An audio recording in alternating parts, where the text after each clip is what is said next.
The wind was a thief, stealing the last of the warmth from the rough-hewn timbers of the cabin.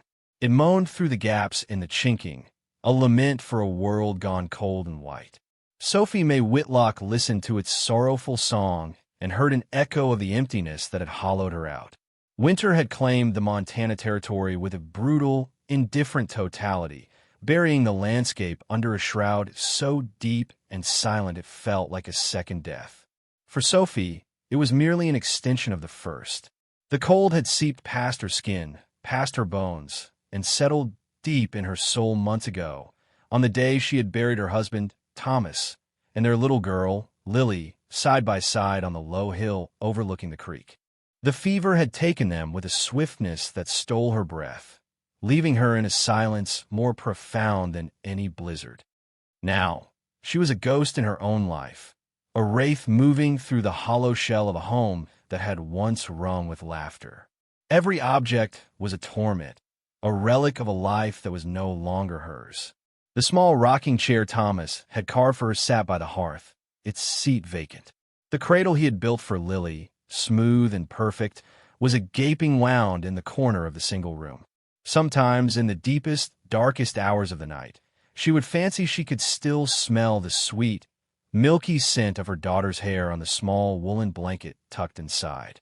The memory was a sharp, physical pain, a blade twisting in her gut. She survived on a thin, joyless routine. She forced herself to rise from the cold bed, to feed the fire with the wood Thomas had so painstakingly chopped and stacked, to melt snow for water, to gnaw on the tough, salted venison that was all she had left. But she was shrinking inside and out. The reflection that stared back at her from the frosted window pane was a stranger, a gaunt, haunted creature with eyes that had forgotten how to cry, having exhausted their supply of tears long ago. Despair was a constant, unwelcome companion. It sat with her at the small table, lay beside her in the lonely bed, and whispered to her in the voice of the wind. It would be so easy, it murmured, to simply stop, to let the fire die, to lie down and let the cold take you home to them. The thought was a seductive poison, a sweet relief she had to fight against with every beat of her weary heart. The world outside the cabin was an immense, white canvas of nothingness, the sky a sheet of leaden gray.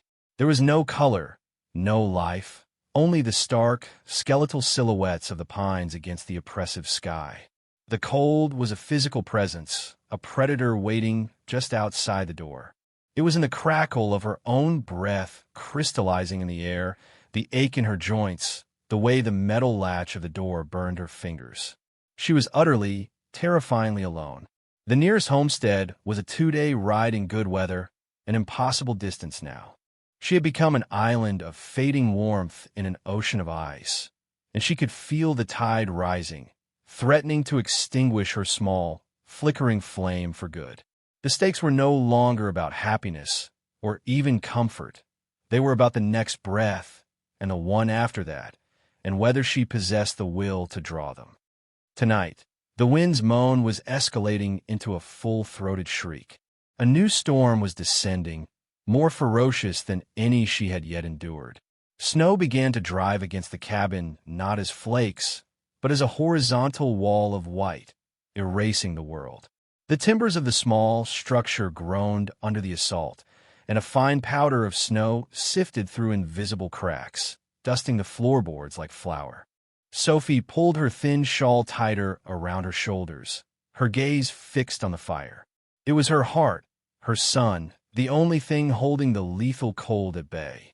She fed at another log, watching the flames leap and dance, a frantic, beautiful life in the midst of so much desolation. The fire was defiance. The fire was memory. Thomas had loved a good fire. He would sit in his chair, mending a harness or sharpening a blade, his face ruddy in the glow, and he would smile at her, a slow, warm smile that made her feel safer than any fortress. "We have all we need right here, Sophie May," he would say, his voice a low rumble. And she had believed him. She had been so foolishly, blissfully certain of their small, perfect world. Now, the fire just illuminated the emptiness, throwing long, dancing shadows that looked like grasping fingers into the corners of the room where a family used to be. The storm howled, a physical blow against the cabin. A sudden, violent gust slammed against the structure, and the sound was like the fist of a giant. The entire cabin shuddered. Sophie flinched, her heart lurching in her chest. She was a ship in a tempest, and she could feel the timbers beginning to splinter. Fear, a cold and familiar serpent, coiled in her stomach. It was a more immediate fear than the slow dread of starvation or the ache of loneliness. This was the fear of being rent apart, of the roof collapsing, of the walls giving way, and the white death of the storm rushing in to claim her. She wrapped her arms around herself, a futile gesture of self-preservation, and stared at the heavy wooden door, as if it were the source of the assault. The heavy bar Thomas had fitted across. It was her only protection against the raging chaos. She was trapped, a prisoner of the weather and her own grief, and as the wind screamed its fury, a terrible, final thought bloomed in her mind. Perhaps this was the end. Perhaps the world itself had decided she had endured enough and was coming to sweep the last remnants of her life away. The thought brought not peace, but a fresh, sharp spike of terror. She was not ready. Despite the pain, despite the emptiness, a primal, deeply buried instinct to live clawed its way to the surface.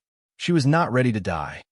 The howl of the wind was momentarily muffled by a different sound, a heavy, rhythmic thudding against the door.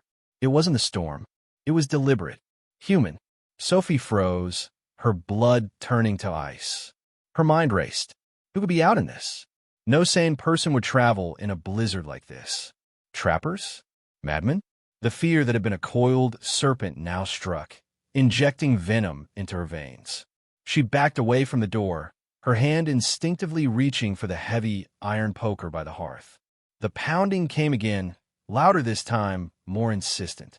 A voice called out, but the words were lost to the gale, a guttural sound swallowed by the wind's roar.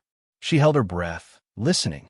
There was more than one voice, a low murmur of sounds, a language she did not recognize. Her heart hammered against her ribs like a trapped bird.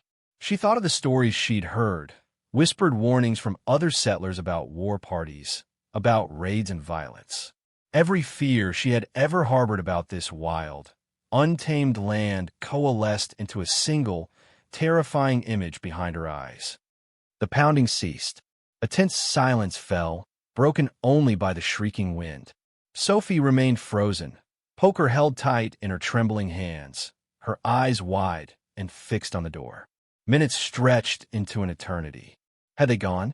Had the storm driven them away? Then a new sound, a scraping at the edge of the door, near the floor. They were testing its strength, looking for a weakness. She was a lone woman, and they knew it. They must have seen the single plume of smoke from her chimney before the blizzard hit its peak. They knew she was vulnerable. She squeezed her eyes shut, a prayer forming on her lips, a prayer not for salvation, but for a quick end. The scraping stopped. The heavy thudding resumed, this time with a terrifying, splintering crack. The wood of the door groaned in protest. They were going to break it down? Sophie's breath hitched in a sob. She looked around the small cabin, her sanctuary, her prison, now about to become her tomb. The cradle, the rocking chair, Thomas's rifle, mounted above the hearth, unloaded and useless to her.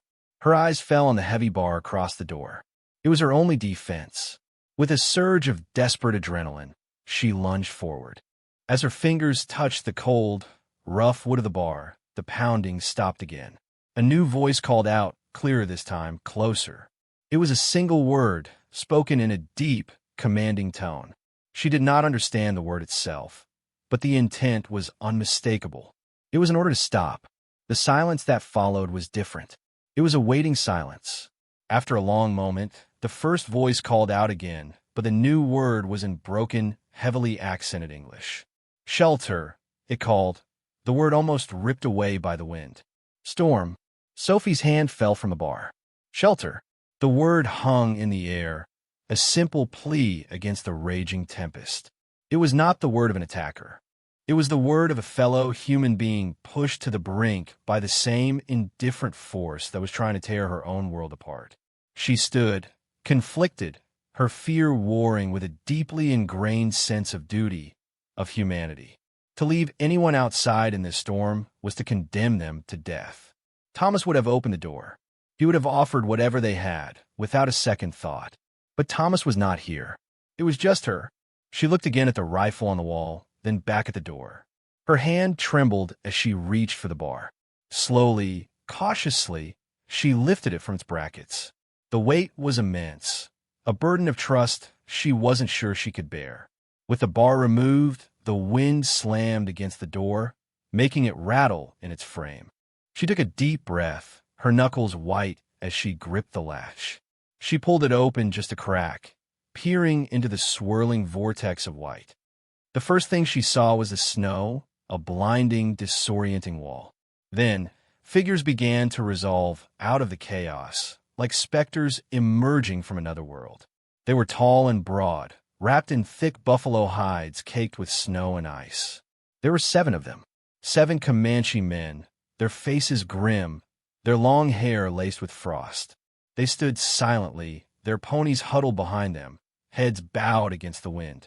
Their presence was overwhelming, a raw, primal force that seemed to push back against the storm itself. Her gaze moved from face to face, each one a stoic mask of exhaustion. Then her eyes landed on one man who stood slightly apart from the others. He was taller than the rest, his buffalo robe draped over one shoulder, revealing a chest and arm corded with muscle. But it was his face that held her captive. One side of it was a latticework of old scars, pale and silvered, pulling the corner of his eye and mouth into a permanent, grim expression.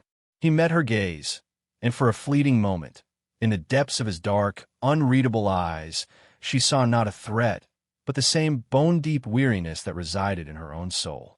He gave a short, almost imperceptible nod. It was he who had spoken the English word. Sophie pulled the door open wider, a silent invitation. One by one, they filed past her into the small cabin, bringing the biting cold and the smell of snow and wet leather with them. The scarred man was the last to enter. As he passed, he paused, his dark eyes sweeping over the room, taking in the empty cradle, the vacant chair, her own gaunt form. His gaze lingered on her for a beat longer than the others, a flicker of something unidentifiable in their depths. Not pity, but a quiet, solemn acknowledgement. Then he turned and pulled the heavy door shut, plunging the room into the warm, firelit dimness and a new, profound silence. The storm still raged outside, but the greatest tempest was now inside the cabin, a quiet, uncertain truce between worlds. The air in the cabin grew thick, heavy with the unfamiliar scent of buffalo hide, wood smoke, and the damp chill of the 7 men who now occupied her space. They filled the small room, their size and sheer presence shrinking it until Sophie felt she could barely breathe. They moved with a quiet, deliberate economy, shedding their snow-caked robes and stacking their weapons, lances, bows, and knives, in a neat pile near the door. There was no discussion, only a shared, instinctual understanding among them. They were a unit, a self-contained force of nature that had moved from the blizzard outside to the hearth inside. Sophie stood pressed against the far wall, her back to the cold stones of the chimney, the iron poker still clutched in her hand. It felt flimsy and ridiculous now, a child's toy against the reality of these warriors. Her fear had not subsided. It had merely changed its shape, transforming from a fear of the unknown outside to a fear of the known within. These were not ghosts or madmen. They were Comanche, a people her husband had spoken of with a mixture of respect and caution. They keep to their own ways, Sophie May. You show respect, you give them a wide berth. The men settled on the floor on the opposite side of the fire, their backs to the wall, creating a clear demarcation in the room. They did not speak to her, or even look at her directly for more than a fleeting moment. Their focus was on the fire, their faces drawn and tired in its flickering light, their bodies slowly unthawing from the brutal cold. Sophie watched them, her heart a frantic drum against her ribs. She studied their faces, the hard lines etched by wind and sun, the stoic set of their mouths. They were younger than she had first thought, most of them, save for an older man whose hair was streaked with gray. And then there was him, the scarred one. He had settled slightly apart from the others, his long legs stretched out before him, his gaze fixed on the flames. The firelight played over the landscape of his face, illuminating the stark, pale ridges of his scars. They were not battle scars, she thought. They looked older, deeper, as if they had been carved by some personal, terrible history. He seemed to feel her gaze upon him, and for a second, his dark eyes lifted and met hers across the room. There was no threat in his look, only a deep, unnerving stillness. He held her gaze for a moment longer than was comfortable, then looked back at the fire as if she were not there at all. The minutes stretched into an hour, then two. The only sounds were the crackle of the fire and the unending howl of the storm. The men remained silent, a tableau of weary patience. The initial, sharp-edged terror in Sophie's chest began to dull, replaced by a strange sense of surreal domesticity. Her home had been invaded by silent, formidable strangers, yet they made no demands. They did not touch her meager supplies, did not approach her, did not even speak amongst themselves. They simply were. They existed in her space, sharing her warmth, and waiting for the storm to pass. A log in the hearth shifted and fell, sending a shower of sparks up the chimney. The fire began to die down. It was a small thing, a normal part of her lonely routine, but now it felt like a test. The woodbox was next to her, but allowing the fire to wane felt like a surrender, a lapse in her role as keeper of this small sanctuary. Thomas's voice echoed in her memory. A good fire is the heart of a home. With trembling hands, she put the poker down. Her movements were stiff, self-conscious, as she picked up a log from the box.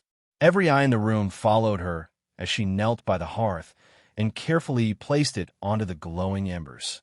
The flames licked at the new wood, hesitated, then flared back to life, casting her face in a warm, orange glow. When she looked up, the scarred man was watching her, his expression unchanged. But this time, he gave a slow, deliberate blink, an almost imperceptible gesture of acknowledgement before turning his attention back to the flames. It was nothing. It was everything. It was the first bridge, however fragile, across the chasm of silence and fear that separated them. A day bled into a night, and then into another day.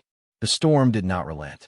The world outside remained a maelstrom of impenetrable white. Inside the cabin, a strange, unspoken rhythm began to establish itself. Sophie would rise in the dim morning light and move about her chores. She would melt snow, make her thin cornmeal mush, and sip her bitter chicory coffee.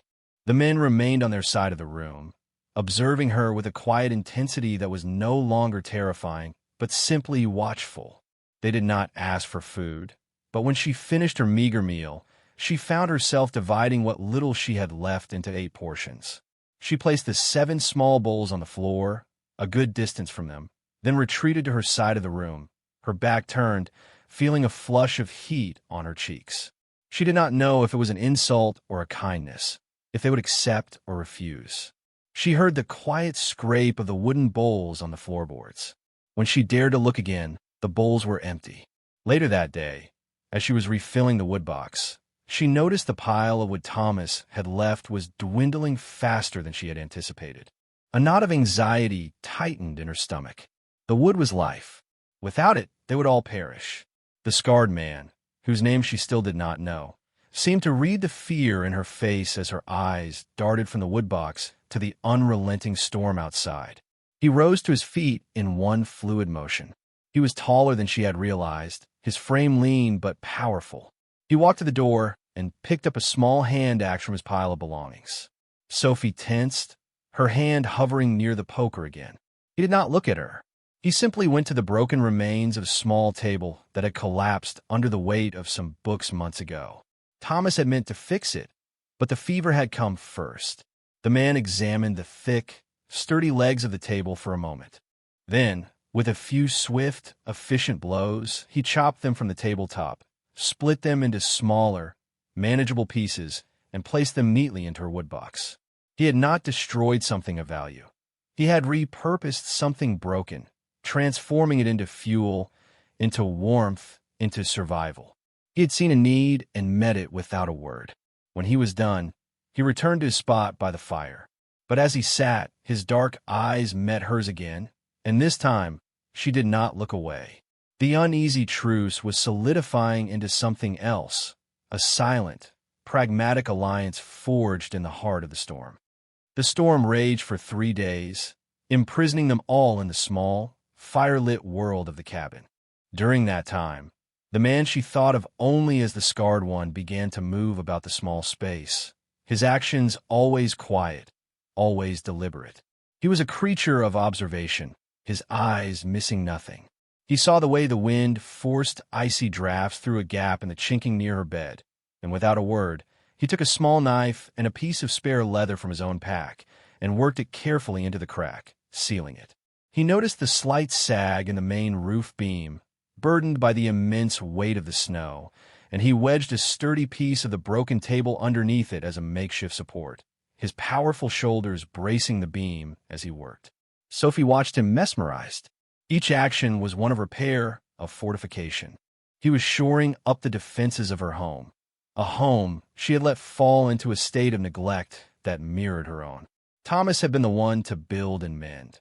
Since his death, she had only watched things crumble. Now, this stranger was piecing her world back together, one small, practical task at a time. His name, she learned, was Tojo. She heard one of the other men say it, a low murmur in their own tongue. The name seemed to suit him.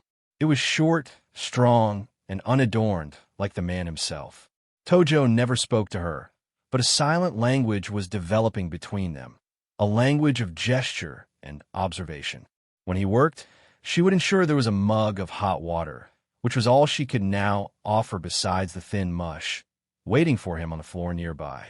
He would nod his head in thanks, a curt, brief movement before picking it up. It was a transaction of mutual respect, an acknowledgement of shared purpose. Their world had shrunk to the barest essentials: warmth, shelter, survival. And in that stripped-down reality, his quiet competence was a profound comfort. It was a shield against the chaos, both outside and within her. The other 6 men remained a collective presence, a protective wall of silent bodies. They deferred to Tojo, their gazes following him, their trust in his judgment absolute. They were his men, and he was their leader. And by extension, she had somehow fallen under his protection as well. One afternoon, as the storm showed its first signs of abating, the wind shrieked softening to a low moan. Sophie's gaze fell upon the cradle. It was a daily ritual of pain. She would look at it, and the hollowness inside her would ache with a fresh, sharp pang. Today, the pain was so acute it made her gasp. She pressed a hand to her mouth, her shoulders trembling, the grief threatening to overwhelm her for the first time in front of these strangers. She thought they were not watching, but when she risked a glance across the room, she saw Tojo's eyes on her. His gaze was not on her face, but on the cradle. He looked at the small, empty space where a child should have been, and then his eyes lifted to meet hers. And in that moment, she saw it again, that flicker of solemn acknowledgement, but this time it was deeper, sharper. It was the look of a man who understood the shape of such an emptiness. He knew loss. The scars on his face were a map of his history, and she knew, with a certainty that settled deep in her bones, that his wounds were not only skin-deep. He held her gaze for a long, silent moment, and in that shared look, a profound and sorrowful understanding passed between them. He was not just mending her cabin. He was seeing the wreckage of her heart, and he was not turning away. He was standing witness to her pain, and in his silent vigil, he was offering a strange and unexpected solace. That night, she could not sleep. The cabin was quiet, the men breathing in the slow, deep rhythm of slumber. The fire had burned down to glowing orange embers, casting a soft, warm light over the room. She looked at Tojo, asleep with his back against the wall, his head bowed to his chest. Even in sleep, he did not look peaceful.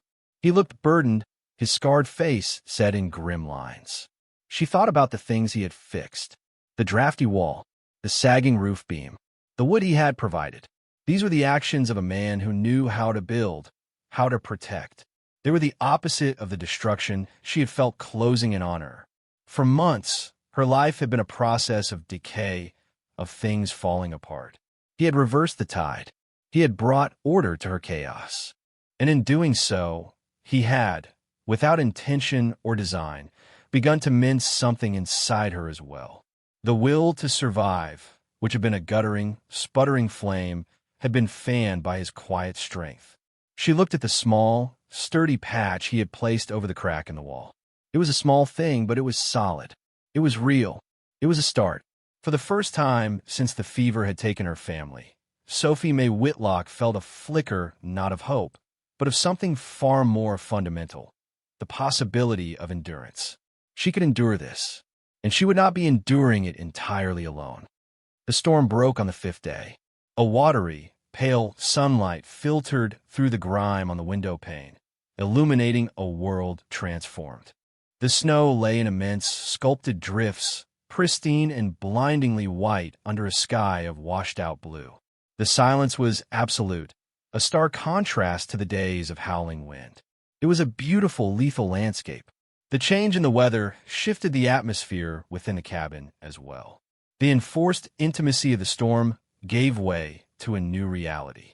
The Comanche men began to stir, gathering their belongings, their movements once again imbued with purpose. They would be leaving. A strange and unwelcome pang of anxiety went through Sophie. The fear of their arrival had been replaced by a new, more complicated fear of their departure. She would be alone again, truly alone, in the vast, silent white. That morning, something shifted in her. The passive observer gave way to an active participant. Instead of her usual thin mush, she took down the last of her precious flour in a small bit of lard. Her hands, clumsy from disuse, remembered the familiar motions of making biscuits. She worked the dough on the small, clean-swept space of the hearth, the simple, repetitive action a balm to her frayed nerves. The smell of baking bread, a scent she hadn't experienced in nearly a year, began to fill the cabin. It was the smell of life, of home, of a time before. It pushed back against the lingering scent of damp leather and grief. As the biscuits baked in the cast-iron pan, turning a beautiful golden brown, she saw the men watching her, their expressions unreadable. When they were done, she did not place them on the floor as she had with the mush. She took a clean cloth, wrapped the warm biscuits in it, and walked across the room. Her heart pounded with each step. She stopped before the older man and held out the bundle. He looked from the biscuits to her face, then gave a slow, grave nod and took them, murmuring a word in his own language. She then turned to Tojo. He was watching her with that same unnerving stillness, but his eyes were softer now, the harshness around them lessened. She held out a single, perfectly brown biscuit just for him. He did not move for a moment, simply looking at the offering in her hand. Then, slowly, he reached out and took it. His calloused fingers brushed against hers, a brief, startling touch that sent a jolt of warmth through her. It was the first time they had made physical contact. He held the biscuit in his palm, looking at it as if it were a precious thing. Then he lifted his gaze to hers, and for the first time, the corner of his unscarred mouth tilted upwards in the barest shadow of a smile. "Thank you," he said. The words were low and gravelly, the first he had spoken directly to her since his initial plea for shelter.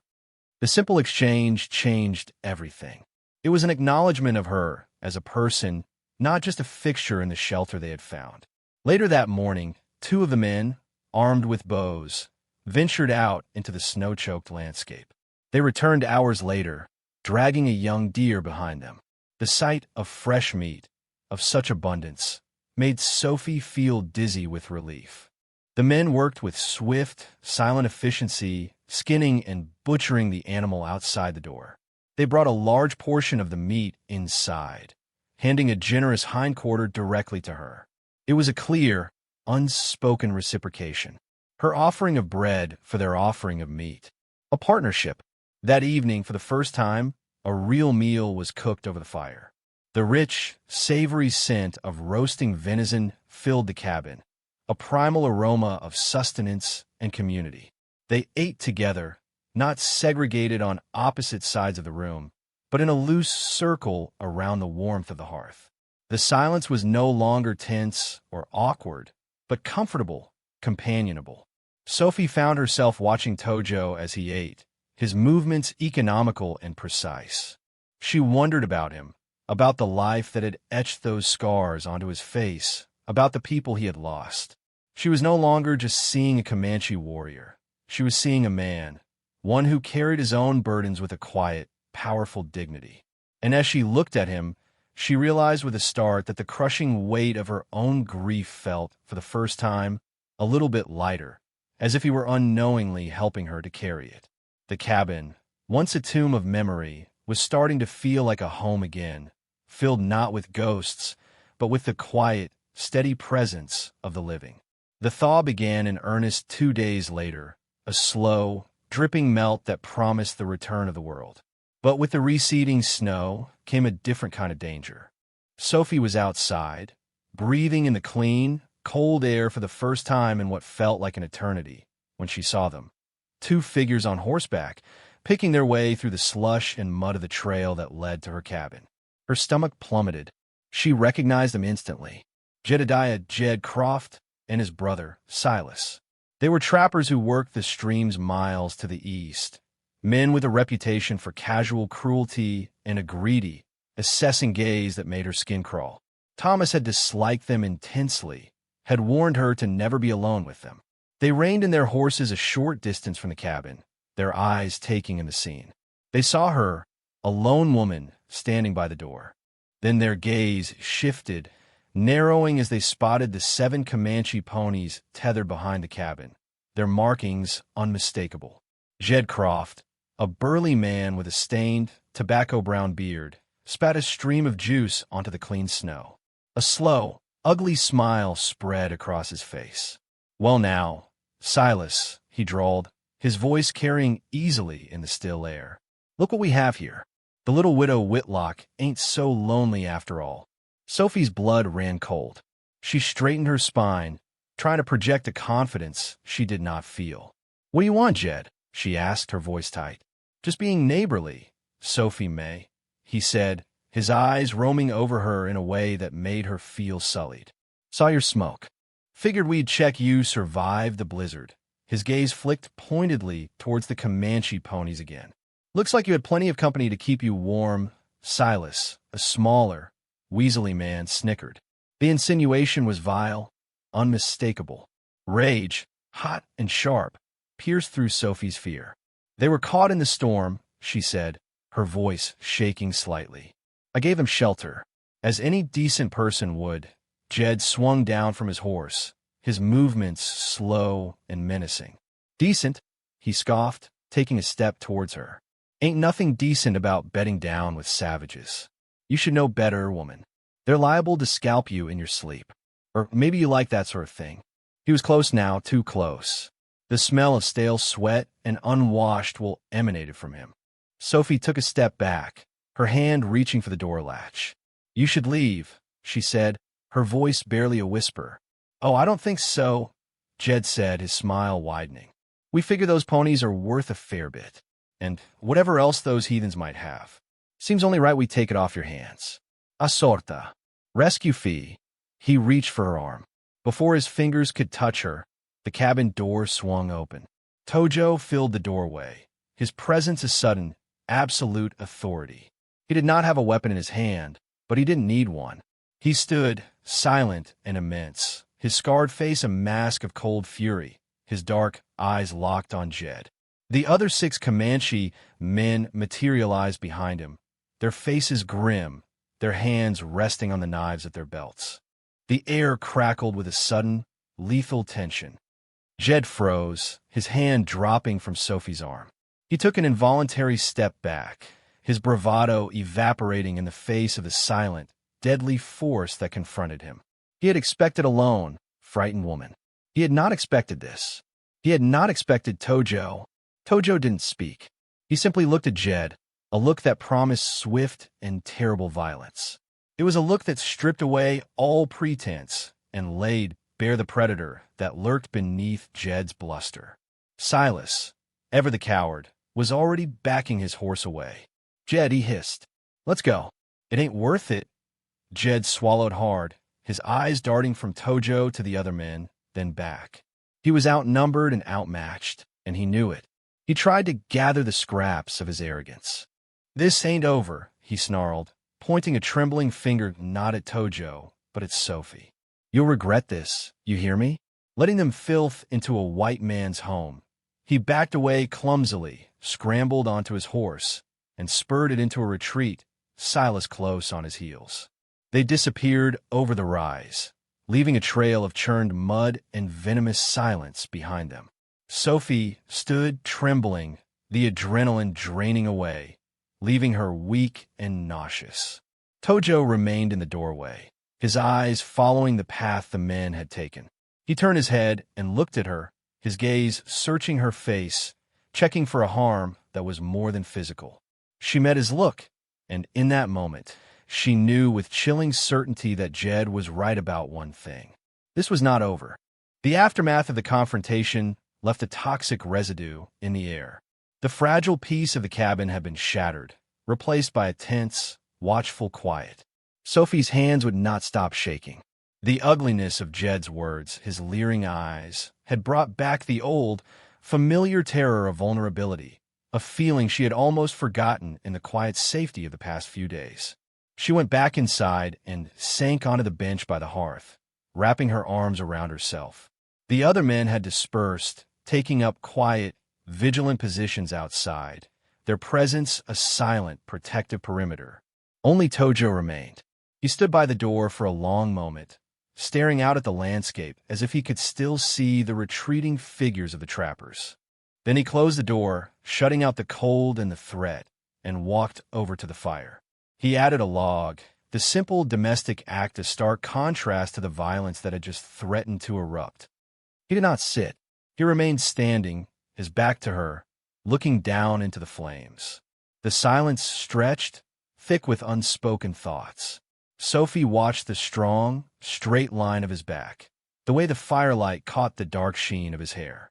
She felt a desperate need to fill the silence, to thank him, but the words caught in her throat. Thank you felt impossibly small, utterly inadequate for what had just happened. He had stood between her and a danger she could not have faced alone. He had shielded her without a word, his very presence a declaration of protection. He turned, then, and his eyes met hers. The cold fury was gone, replaced by something deep and somber. He saw the tremor in her hands, the fear still lingering in her eyes. He walked over and sat on the floor near her, not too close, but near enough that she could feel the warmth radiating from him. He didn't speak. He just sat with her in the ringing silence, a shared vigil against the ugliness of the world. After a long time, he gestured with his chin towards the scars on his face. "Men like that," he said, his voice a low rumble, rough with disuse. "They burned villages. For horses. For nothing." It was not an explanation. It was a statement of fact, a piece of his own history offered up as a bridge to hers.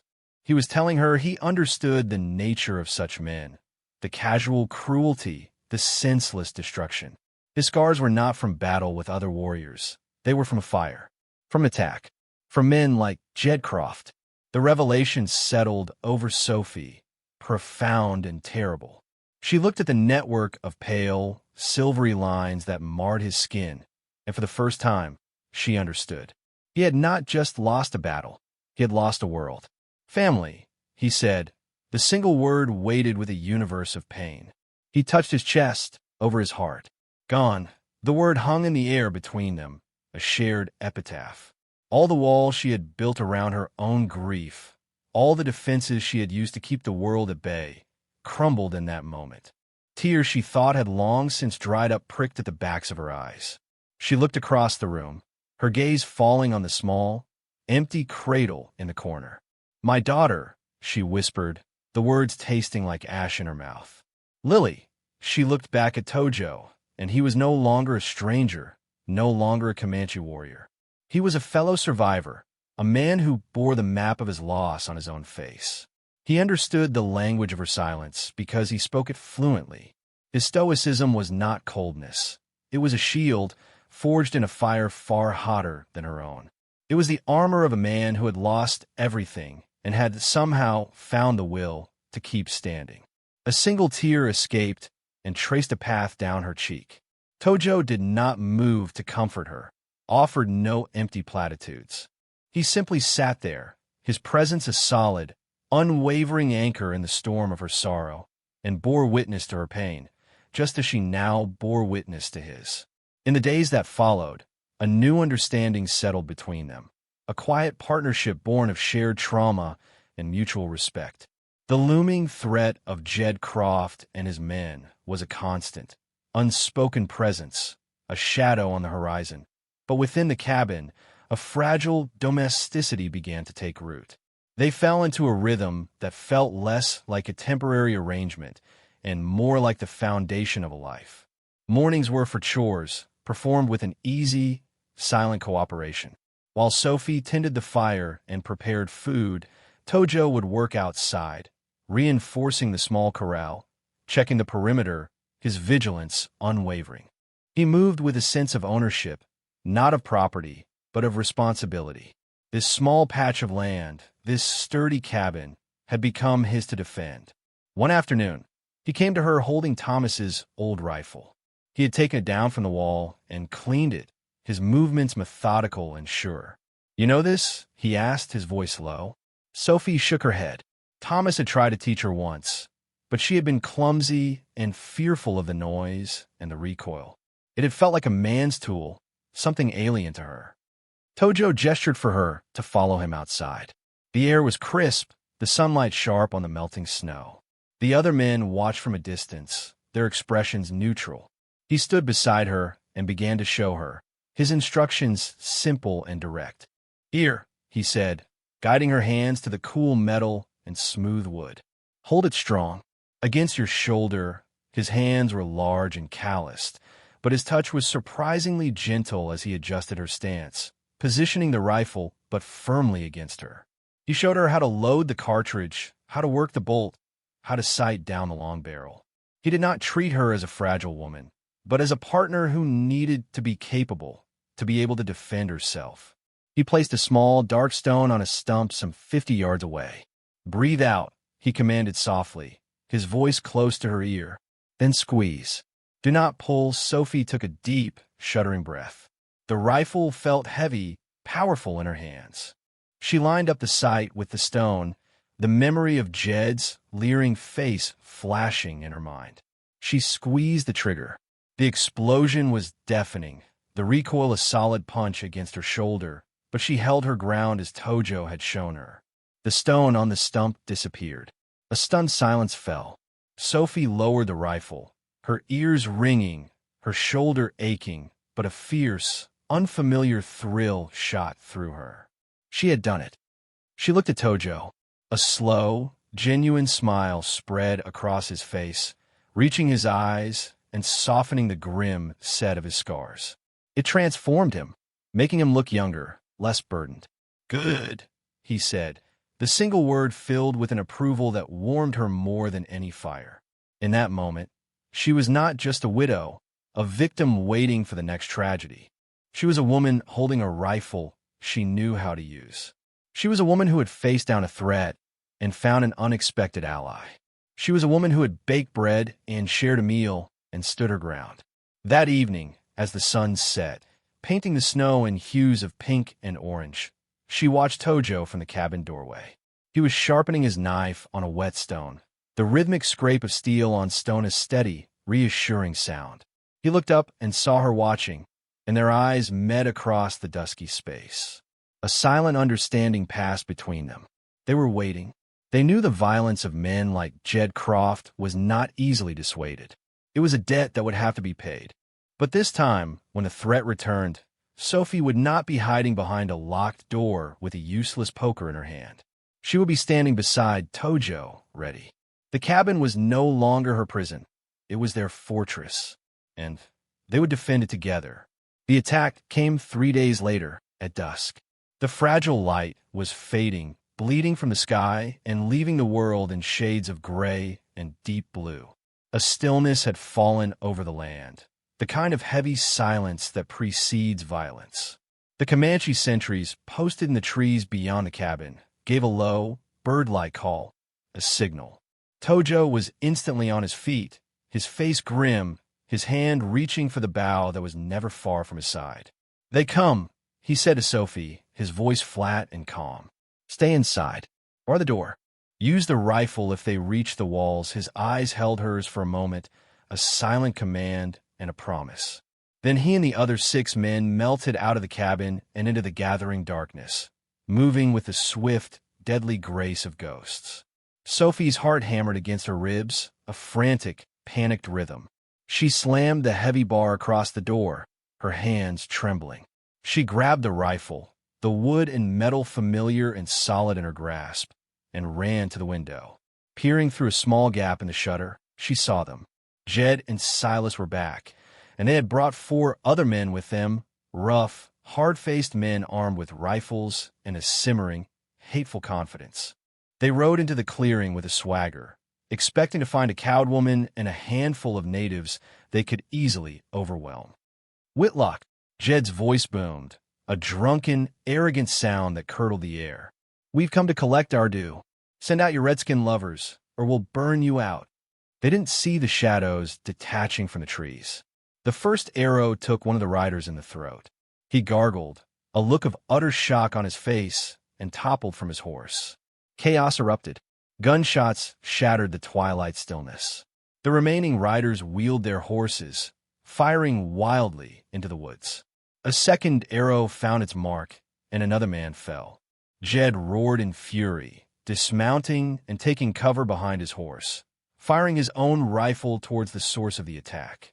The battle was a maelstrom of shadow and light, muzzle flashes illuminating scenes of brutal, close-quarters combat. Sophie watched, her knuckles white on the stock of her rifle, her breath held tight in her chest.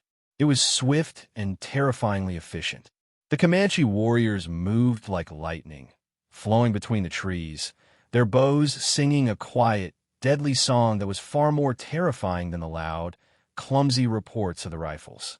One of Tojo's men went down, a rifle ball catching him in the leg. He cried out, and 2 of the attackers, including Silas, broke from cover and charged towards him, their knives drawn, eager for a kill. They were going to murder him. Without thinking, Sophie shoved the barrel of the rifle through the window slit. Her mind was clear, her hands steady. "Breathe out. Squeeze." The rifle bucked against her shoulder. She wasn't aiming to kill, only to stop.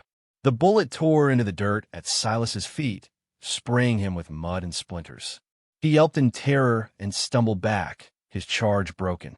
The momentary distraction was all Tojo needed. He burst from the shadows, a specter of vengeance, and slammed into the second man, his war cry a raw, primal roar that ripped through the night. The fight was short and brutal. Jed, seeing his men falling and his ambush turning into a slaughter, finally broke. He scrambled onto his horse, firing one last, wild shot towards the cabin. The bullet splintered the wood of the door, just inches from Sophie's head. Then he was gone, galloping frantically into the darkness, a coward to the last. Silas, abandoned and terrified, threw down his knife and begged for his life. The fight was over. The silence that fell was more shocking than the noise, broken only by the whimpering of Silas and the groans of the wounded Comanche warrior. Sophie lowered the rifle, her body trembling with the aftershocks of adrenaline. She had fired. She had acted. She had not been a victim. She had been a defender. She looked out into the twilight, at the dark shapes on the ground, and at Tojo, who was now standing, looking directly at the cabin, at her window, his face unreadable in the deepening gloom. The quiet that descended after the violence was heavy and profound. The air, thick with the acrid smell of gunpowder, slowly cleared, revealing a sky strewn with cold, indifferent stars. Sophie unbarred the door and stepped out into the night. The scene in the clearing was grim. 2 of the attackers lay dead. Silas was being held, bound and silent, by two of Tojo's men. The injured warrior was being tended to by the old man, his face a mask of pain. And then there was Tojo. He stood over the body of the man he had killed, his chest rising and falling heavily. He turned as she approached, and in the pale moonlight, she saw a long, bloody gash on his forearm. Adrenaline and concern washed over her, eclipsing her fear. "You're hurt," she said, her voice soft in the stillness. He glanced down at his arm, as if noticing it for the first time, then dismissed it with a slight shake of his head. "It is nothing." His gaze was intense, searching her face. "You are safe." It wasn't a question. It was a confirmation, the completion of his sole objective. "I am," she whispered. "Because of you." Her eyes flicked to the rifle she still held. You were brave," he finished for her, his voice low and certain. He looked at the splintered wood of the door where Jed's final bullet had struck. His expression tightened, a flicker of the cold fury returning. He had almost failed. He had almost let harm come to her. She led him back inside the cabin, into the warmth and the light. The other men dealt with the aftermath outside, a grim task performed with solemn efficiency. Inside, it was their world again. Sophie gently took his arm, her touch hesitant. "Let me," she said. He did not resist. He sat on the bench by the hearth, the place where she had sat in her terror, and allowed her to tend to his wound. She fetched clean water and strips of linen from her small chest of supplies. Her hands were surprisingly steady as she washed the blood away, revealing a deep but clean cut. Her fingers brushed against the skin, warm and solid beneath her touch.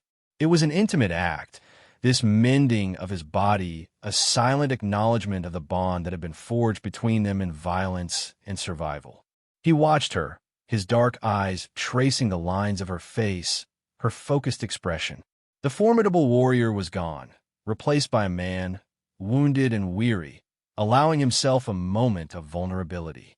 "You stayed," she said, her voice barely audible over the crackle of the fire. It was a statement of wonder, of gratitude. He could have left after the storm. He could have abandoned her to her fate with the trappers. But he had not. He reached up with his uninjured hand and gently touched her cheek, his callous thumb stroking her skin. The simple gesture was more eloquent than any words. "This is home," he said softly. The words settled deep inside her, filling the hollow places that grief had carved out. This cabin, once a monument to all she had lost, had become something new. It was no longer a place of endings, but a place of beginnings. Later, after his arm was bound and the grim work outside was done, they stood together in the doorway, looking out at the night. The remaining Comanche men had made their decision. With the breaking of winter and the new threat of retaliation from the settlers in the valley, it was time for them to move on, to return to their people in the south. All but one. When the time came, Tojo would stay. He would not leave this place. He would not leave her. Sophie looked at the vast, star-dusted sky, at the dark silhouettes of the mountains, and felt no fear. The desolation she had once seen in the landscape was gone, replaced by a sense of belonging, of place. This was her home. Thomas and Lily would always be a part of it, their memories woven into the very timbers of the cabin. But they were no longer ghosts that haunted her. They were a foundation upon which a new life could be built. The next morning, she did something she hadn't had the strength to do for nearly a year. She walked over to the corner, lifted the small, empty cradle into her arms, and carried it up the ladder to the sleeping loft. She placed it gently in the corner, covering it with a clean linen cloth. It was not an act of forgetting, but of acceptance. She was making room for the future. When she came back down, Tojo was standing by the fire, watching her. He said nothing, but his eyes held a deep, quiet understanding. The harshest winter of her life had passed, and in its wake, it had left the most unexpected gift, a thaw in her own frozen heart. Together, they turned and looked out the open door at the rising sun, its golden light spilling across the melting snow, promising the first day of a new season.